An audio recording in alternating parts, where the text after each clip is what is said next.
Monsieur Jacques Blot, ancien ambassadeur de France en Italie, conseiller de conviction AM. AM, je sais pas ce que ça veut dire. Bref. Sur le dossier Crimée. Quelle stratégie russe après la Crimée? Donc, très bonne analyse structurelle par rapport aux capacités à la fois militaires et politiques de la Russie.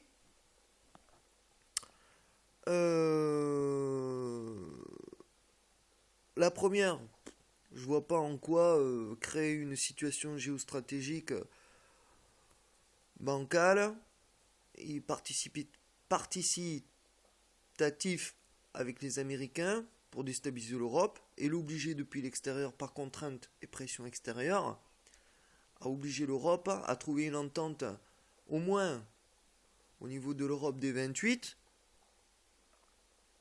pour qu'elle se structure par elle-même en se servant de la contrainte extérieure. Donc je vois pas pourquoi la normalisation aurait été dans le plan des Américains et des Russes. Parce que ce que vous oubliez de dire, c'est que c'est un plan américain et russe. N'en déplaise à ce qu'ils pensent le contraire. Voir l'affaire Snowden et Obama qui serre la main à Poutine d'une façon glaciale. Donc l'objectif pour moi, c'était signifier à l'ONU qu'il avait perdu son pouvoir du G5, signifier immédiatement euh, par l'affaire Snowden le clash du G20, par l'affaire Crimée signifier le clash du G8, pour pouvoir valoriser l'OTAN, qui est le lien entre l'Europe, la Méditerranée, le Moyen-Orient et les Américains et les Russes, pour qu'ils prennent beaucoup plus de pouvoir, en fait, pour qu'ils aient le pouvoir absolu.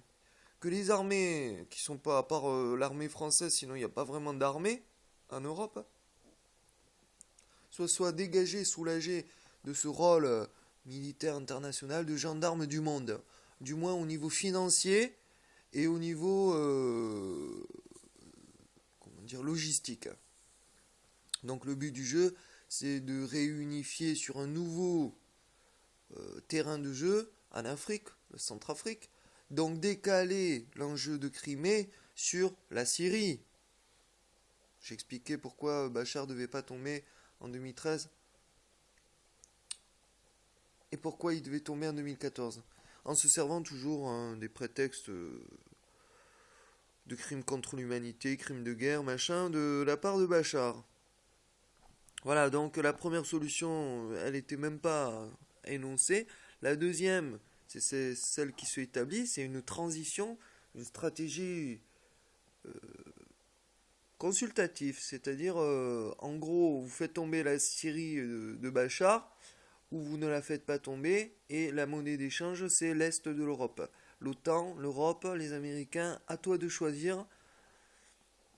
Et les Russes font le sale travail de tout le bloc BRICS et le bloc anticapitaliste. Voilà. La stratégie de reconquête, effectivement, la Russie n'a pas assez de ramifications économiques, politiques, sauf militaires,